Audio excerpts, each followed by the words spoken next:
Good afternoon, everybody. I am Richard Ayres and I'm a social care advisor at Care England. And I want to welcome you to a fireside chat style conversation with Nick Power, the head of sector for FM and healthcare at Veolia, a global leader in waste management and utilities, who has kindly agreed to chat with us today about the subject I find incredibly exciting, which is waste management, which many providers do not realise is a really great way in which they can reduce their carbon footprint and significantly reduce costs. If you wish to ask any questions to Nick or any of the Veolia team directly, we'll make sure their contact details are put in the recording notes. So Nick, a huge welcome. Would you like to introduce yourself to those watching today and share a little bit about your background and why Veolia wants to support social care to reduce its carbon footprint and costs? Certainly. Yeah. Thanks, Richard. Yeah. My name is Nick Power. I'm head of sector for Veolia for FM and healthcare. I've been in the waste management industry for coming up 20 years now, and worked on large contracts where we've looked at driving the value throughout the contracts and working with customers, implementing strategy across their networks to help them improve recycling rates and drive down costs. Veolia see the care sector as an exciting sector to get involved in. It very much aligns to our ecological transformation strategy. We very much feel that we can support the customers within the sectors to improve their ESG strategies, rates, and also drive down costs. Amazing. And Nick, we've been working with you and the team for some time around doing some audits and some waste audits, so we can start to understand from a care provider's perspective what type of waste is generated and how they could potentially recycle more, cut down their carbon footprint and reduce costs. So why do care providers still seem to overspend on waste, and why is this kind of free audit that we're working on with you the fastest way to uncover potentially up to like 20% saving on costs alone? And sometimes waste and recycling can get overlooked, and with that the poor segregation practices mean that we're throwing away valuable material, and also it's easy to get stuck into old contracts with hidden fees and auto renewals that some companies aren't aware of. In using the audit, we can quickly identify best practice, engage with team members, help with education, and ultimately support in driving down costs and increasing recycling rates. The care sector is an incredibly busy sort of sector. It's frantically working, and it is a really overlooked area. Waste is an incredibly overlooked area, and in some respects, we almost need to start thinking of waste as a bit of an asset.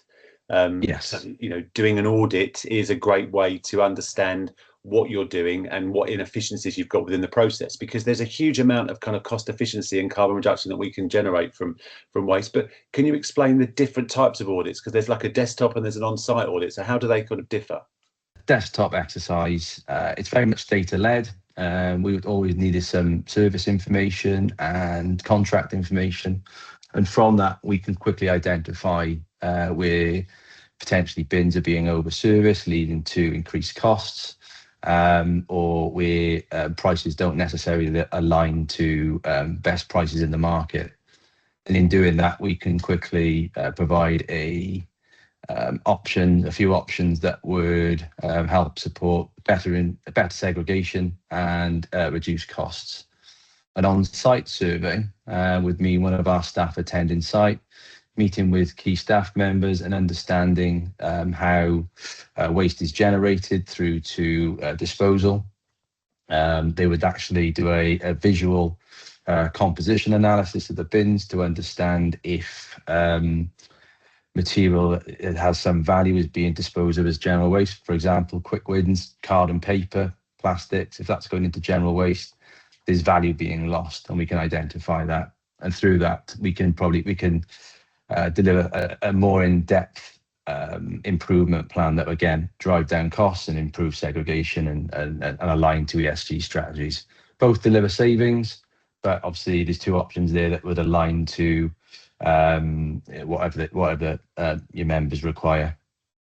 Okay. So the desktop is very much data led, not intrusive. There's a quick cost review and assessment, but you can get a market rate assessment done quite quickly. So you can see, well, actually, how much money can I save here? Actually, is this something I want to do something about? Can I save some money? Is it worth me putting some time into it?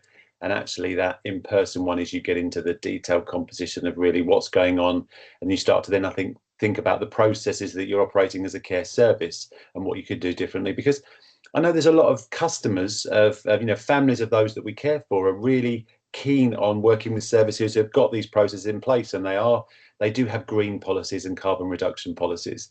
So it's becoming really important. It's really important in the local authority, the NHS contracts, but the buyers of our services, those that fund their own care, really are more environmentally aware, and they want to make sure that they're kind of passing on those benefits to their families and those that are the coming generations. So those are decisions that are made, and a care provider needs to sometimes think, I've got a lot of stuff that I've got to get done. Waste probably isn't top of my list, but it's a factor that some people are going to start to consider if they see a general waste bin with everything being chucked in when they're doing a look round. They're probably, if they're this way inclined, not going to value that provider's kind of competence or capability from an environmental perspective.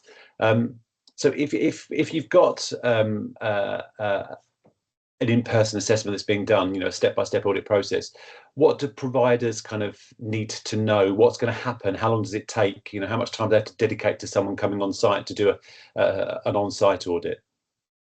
It'll take anywhere up to 45 minutes.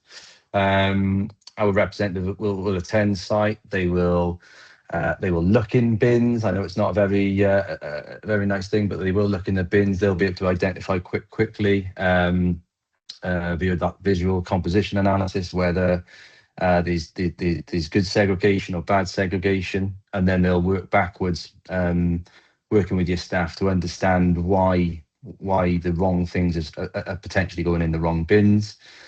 There might be an imbalance of general waste versus recycling bins, and obviously that will provide an opportunity.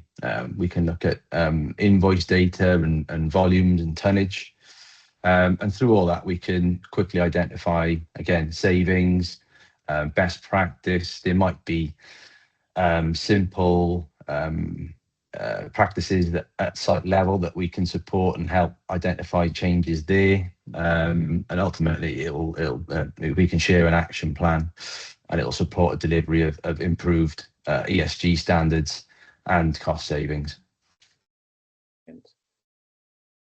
So the site audit is it's far less than an hour.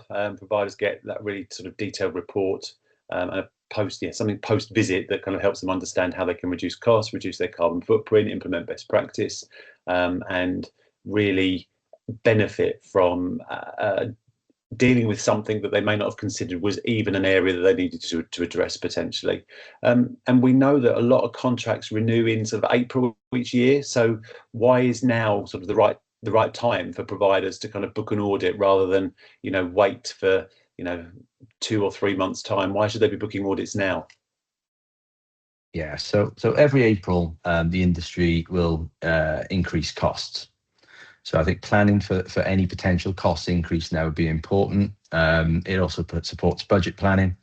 But ultimately, we've talked about contracts and erroneous contracts. There may be an opportunity to break the contract if you feel that there's a better option out there.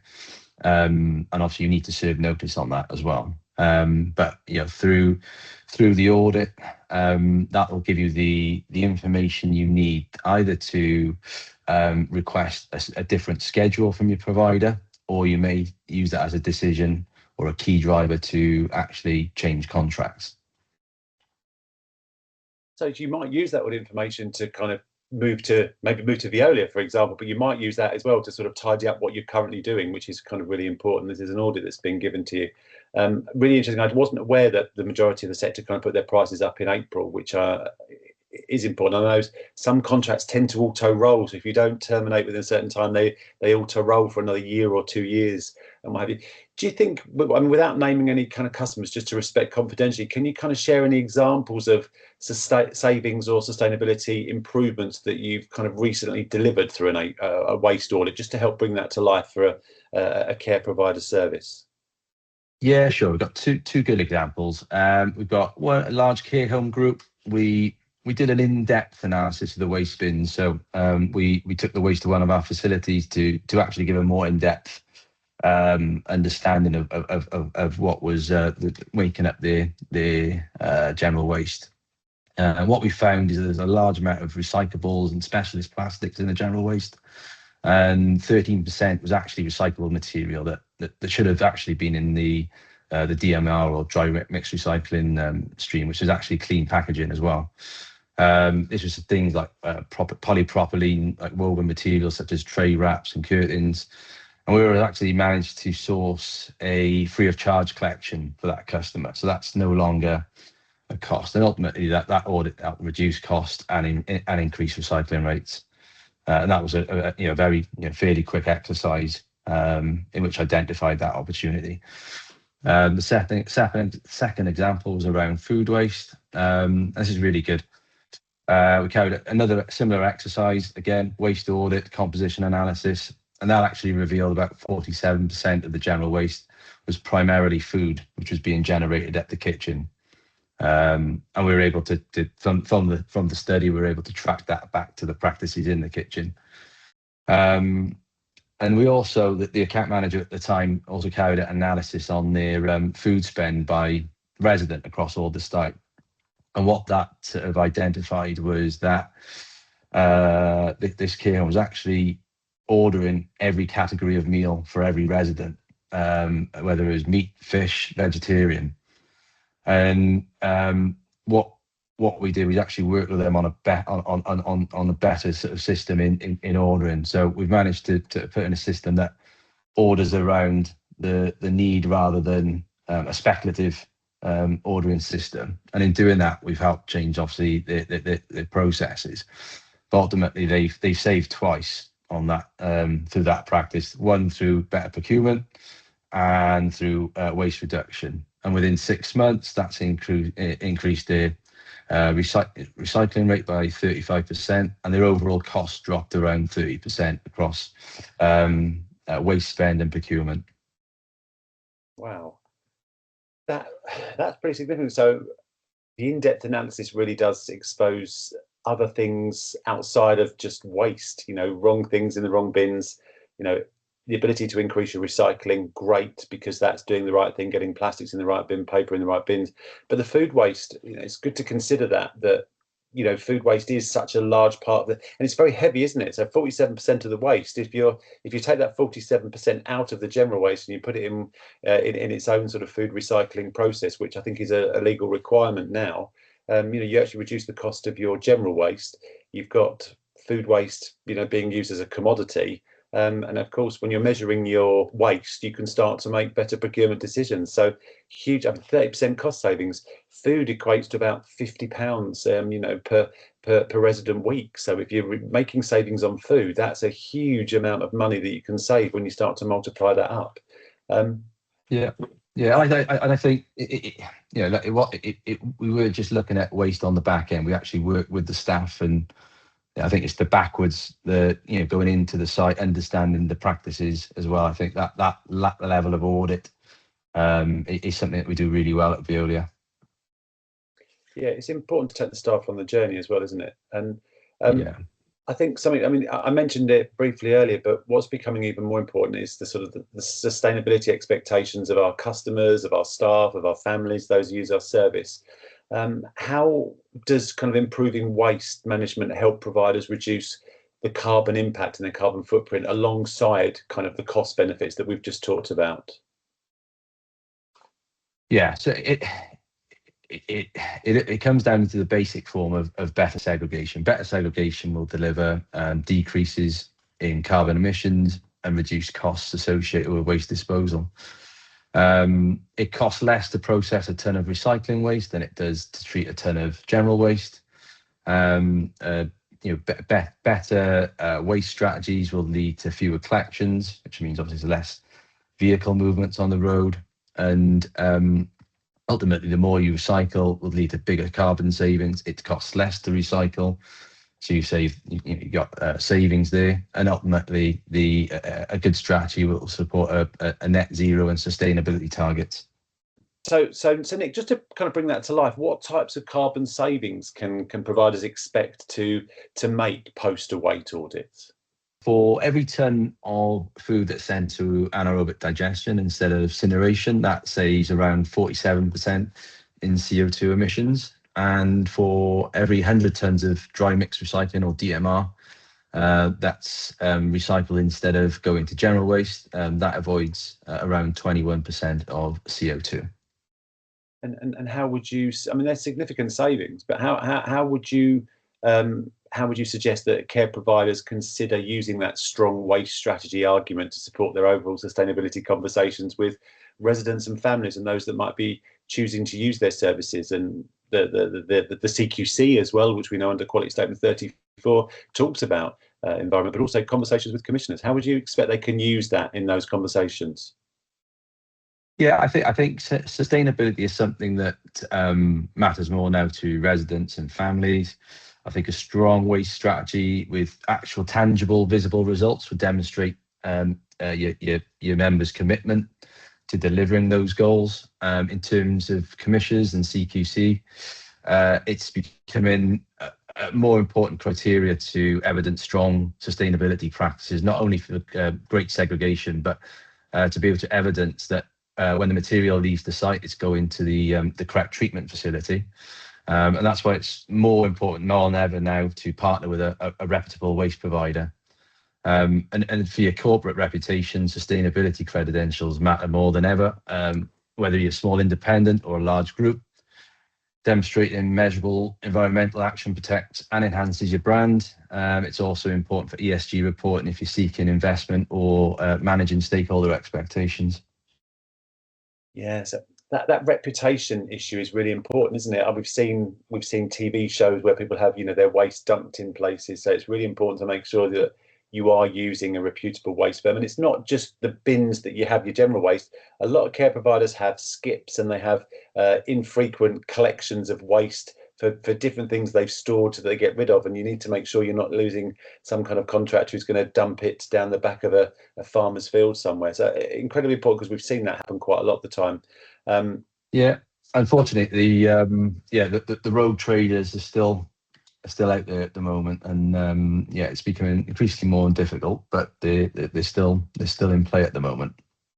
Yeah, I know where I live in Lincolnshire, and there's a couple of areas where we are, and it's been on the local news. Look north many times, where there are certain alleyways in sort of Grimsby and Hullway, which are just a rogue place for people to dump waste. It's absolutely terrible that it happens continually. Even with cameras, still people are blatantly just doing it. Now, another thing is that providers often assume that when you're kind of switching waste providers, it's quite complicated. And we've done a lot of work recently with another utilities company on water, and we were identifying savings of between 25 and 45% of savings on water. And providers like, it's too busy for me to, I'm too busy. I haven't got time to kind of control that. And it's too complicated to switch providers. But so how does kind of Veolia specifically make that transition from switching from one provider to another provider potentially? How does Veolia make that simple and easy, so it's not a hassle and it's not a challenge for care providers? We've designed a transition process that is hassle-free. We have a dedicated team for mobilising new contracts and supporting customers to transfer from their old supplier. They will liaise with their old supplier to agree bin removal, so we can schedule the delivery of our bins, and we handle pretty much everything. We provide different options for mobilisation. We can either mobilise like for like, so there's no disruption from day one. It's the same service that the sites are used to, or we can go day one with the improvements that we've identified via the audit process, and day one go from delivering the savings and the improved recycling rates.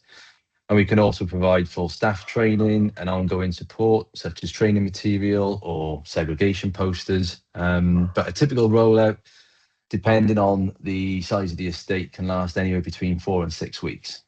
I think the dedicated transfer team really helps, because that can be a challenge where you can't have bins taken away and have nowhere to put your waste. You need to make sure that it happens seamlessly, because care providers haven't got huge spaces to store 2 loads of bins while they wait for one to be taken away. So that's really important that you liaise as. I didn't know you did that. I didn't know you'd liaise with existing providers. That's really helpful, just to kind of minimize that disruption. And working at the care provider's pace, I think, is really important as well, because you get a CQC inspection, or you've got something going on, or there's a resident with challenges or issues, or someone sadly passes away, or you've got staff phoning sick. We can't suddenly say we'll start on Monday. We can't start till Wednesday. So working at the provider's pace is really important. I guess finally, what should a care provider look for in a trustworthy waste partner, and how does the audit really help them to see whether their current provider is genuinely delivering value? Because waste is not a core area of expertise for most care providers. They are focused on delivering fantastic, amazing care. It's what they do incredibly well. Waste is a byproduct of what they do. So how do they know that one waste company is better than another waste company, one is more trustworthy than another company? A good waste partner will support along the journey. As you said, they shouldn't have to be experts in waste. That's for the waste company to provide that advice. There certainly needs to be transparency across, whether it's clear pricing, easy access to good key data such as service delivery and environmental performance. There needs to be a proactive improvement or proactive involvement, such as we will sit down and design a roadmap with a customer that will list key initiatives that align with their sustainability goals, because things will need to change as we identify more opportunities to recycle more. That service needs to adapt along with that. Definitely, we talked about it earlier, compliance, strong adherence to legislation at all times, proven track record, and I think the ability to provide key insights into an ever-changing legislative landscape and help prepare for those changes is certainly something that is a priority at the moment. Yeah, the support on the journey, the transparency, that's what I'm with the clear paperwork as well, the waste transfer notes, making sure you've got the right documentation, the right paperwork in order, clear pricing. I know from experience a lot of providers are paying far more than they should be paying for their waste to be removed. And I know the conversations I had with you around the transparency of pricing, I know from my experience of seeing what other providers are paying, there are huge opportunities for care providers where they're a single one-site individual care home with 20 or 30 beds, right the way up to large groups with thousands of beds. There are huge savings to be made from waste. But it's really great to hear that you've got that support to take the staff on the journey as well, because we recognise we're nothing as a sector without our staff. They're our most valuable asset. Without them, we are nothing. And I'm pretty confident most of them understand the need and the desire to recycle and want to do it. We've just got to make that happen. So look, Nick, that's been really helpful just to kind of understand it from your perspective. Thank you very much for your time today. We'll make sure your team's contact details are put in the recording notes so people can reach out to you directly. Just want to say a huge thank you for everybody. I've learned a lot. I know we've got a webinar coming up very, very soon. So we'll make sure we publicise that date for people where they can actually interact with you and ask you questions directly. But just a huge thank you again. And we look forward to speaking to you again very soon. Thank you. Thank you, Richard.